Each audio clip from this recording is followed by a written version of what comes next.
আইনজীবী হিসেবে লিগাল পার্সপেক্টিভটাই বেশি তুলে ধরার চেষ্টা করব।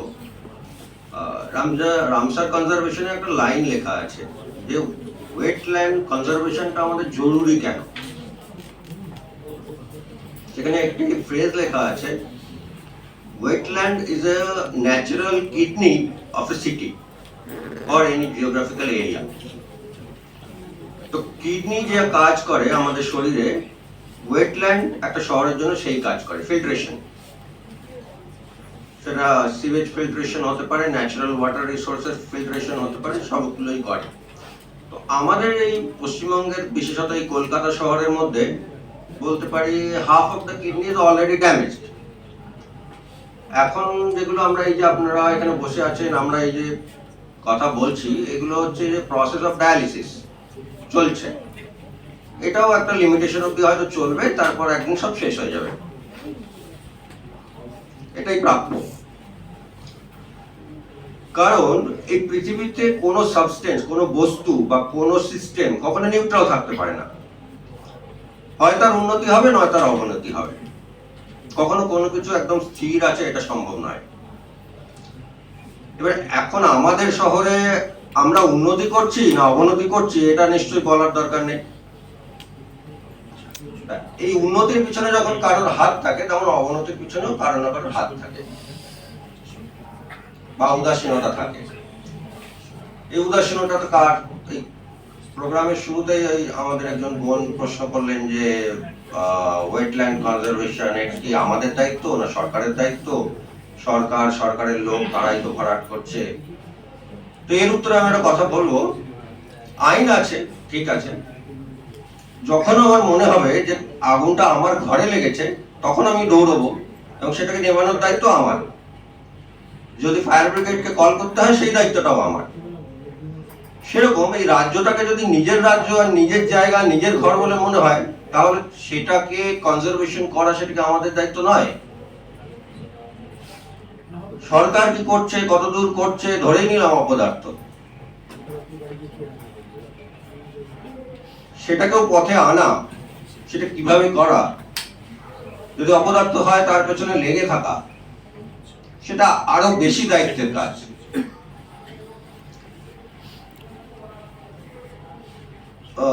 অ্যাডভোকেট অঞ্জন সিনহা বলেন যে, উনি বললেন এবিজিপি কিভাবে কাজ করছে, সাংগঠনিক ভাবে কিভাবে করা যেতে পারে, আরটিআই করা যেতে পারে। এক অত্যাধুনিক রাজ্য, আপনি 100 খানা আরটিআই করুন, উত্তরই পাবেন না। পুরো ভারতবর্ষে এরকম হয় না, পাবেন না, দেবেও না। কি করবেন?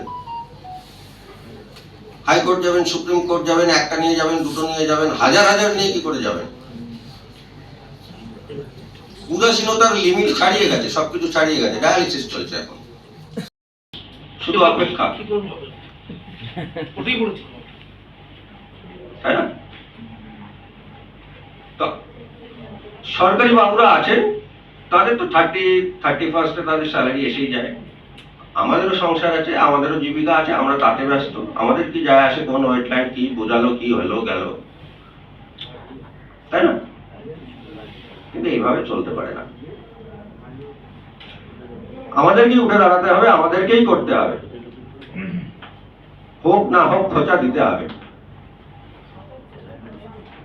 সরকার যদি হাতি হয় আর আমরা যদি পিঁপড়ে হই, সবসময় মনে রাখবেন পিঁপড়ে হচ্ছে সব থেকে ডিসিপ্লিন অ্যানিমেল। একটা হাতির পা এসে যদি একটা পিঁপড়ের লাইনে পড়ে, পিঁপড়ে কিন্তু এটা ভেবে মরে যায় না যে আমাকে তো হাতি চাপা দিয়ে দিয়েছে, আমি মরে যাব। আমি মরে যাই, আর আমার করার কি আছে? কিছু পিঁপড়ে আছে যারা ওই হাতির পায়ে, যেটা অত মোটা স্কিন, যেটা কামড়ালে পরেও কোনো এফেক্ট হবে না, তবু কামড়াবে। কেন কামড়াবে? যাতে হাতির একটু ফিল হলে হাতি নিজের লাইনটা চেঞ্জ করে, তাহলে বাকি পিঁপড়েগুলো বেঁচে যেতে পারে।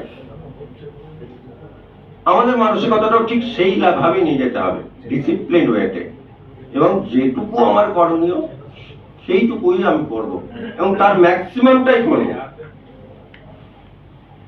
এই প্রতিবদ্ধকতা, এটাকেই বলে নাগরিক দায়িত্ব। সেটা করতে গিয়ে যদি কোনো সাংগঠনিক সাহায্যের দরকার পড়ে, তাহলে অবশ্যই এবিজিপি কেন, এখানে বেশ খুব বেশি নয়, তবু কিছু এনজিও আছে যারা এগুলো নিয়ে করে। বাকি ভারতবর্ষের শহরে যত এনজিও যত বেশি প্রমোটেড সেটা এখানে আমি বলতে পারবো না। আর এবার যদি কেউ প্রশ্ন করেন যে আইন দিয়ে কি সত্যিই জলাভূমি রক্ষা করা যায়, তাহলে আমি বলবো যে এবার ভেবে দেখুন, যদি এই লাস্ট 15 বছরে এই আইনগুলো না থাকতো তাহলে আমরা কোথায় থাকতাম? তাহলে তো হয়তো রাজস্থানের দিকে এগোতাম একদিনে, তাই না? আমরা কলকাতাবাসী হিসেবে জল বিষয়ে আমরা অ্যাকচুয়ালি আশীর্বাদ প্রাপ্ত। বাকি স্টেটগুলোতে যদি দেখেন জল সংকট, সেটা আমাদের এখানে আমরা দেখতে পাই না। সেই আশীর্বাদটাকে মাথায় নিয়ে লড়তে তো হবে। লড়াটা আইনি পদক্ষেপেই লড়তে হবে, কারণ আমরা অত শক্তিশালী নই যে গায়ের জোরে লড়বো, আপাতত তো নই। তার জন্য যা পদক্ষেপ নিতে হবে, নিজের জায়গায় কতগুলো কি হয়েছে, কত ভায়োলেশন হয়েছে, সেগুলো আমাদের জানতে হবে এবং পদক্ষেপ নিতে হবে। There is a very significant phrase is there. This is called systemic environmental violation. মানে আমরা বড় বড় জিনিসগুলোকে চোখে পড়ছে, তার এগেনস্টে পিআইএল চলছে, তার এগেনস্টে সুপ্রিম কোর্টে হিয়ারিং চলছে, সবকিছু আমরা দেখছি, কিন্তু তার পাশ দিয়ে চোখের নিচ দিয়ে কতগুলো ছোট ছোট জিনিস, সেগুলো ক্রমাগত তার ভায়োলেশন হতে হতে হতে এমন একটা জায়গায় গিয়ে দাঁড়ায় যেখানে দেখা যায় যে সেই কালেকটিভ ড্যামেজ, যে আমরা একটি বা দুটি বড় প্রবলেমের এগেনস্টে যেগুলো আমরা কেস করছি বা পিআইএল করছি, তার থেকে তার কুমুলেটিভ ড্যামেজটা অনেক বেশি দাঁড়ায় এই ছোট ছোট প্রবলেমগুলো দিয়ে। তো সেই ছোট ছোট প্রবলেমগুলো দেখার দায়িত্ব আমাদের পাড়ায়, আমাদের গ্রামে, আমাদের শহরে, আমাদের আশেপাশে প্রত্যেকে। নাগরিক দায়িত্ব যদি না নিতে পারি তাহলে আমাদের কে বাঁচাবে? সরকার। সরকারকে নির্বাচিত করা হয়েছে বলে সে আমাদের সবসময় বাঁচিয়ে দেবে না, সম্ভবই নয়। চোখ বন্ধ থাকলে মাথায় থাপ্পড় পড়বে, চোখ তো খুলতে হবে, উঠে দাঁড়াতেও হবে, কষ্ট হবে, তবুও করতে হবে। তার জন্য আইন আছে, আইনের উপর ভরসাও রাখতে হবে। এটুকুই দায়িত্ব। আর বলার আছে, এর থেকে বেশি সকলেই সব বলেছেন, আপনারাও জানেন।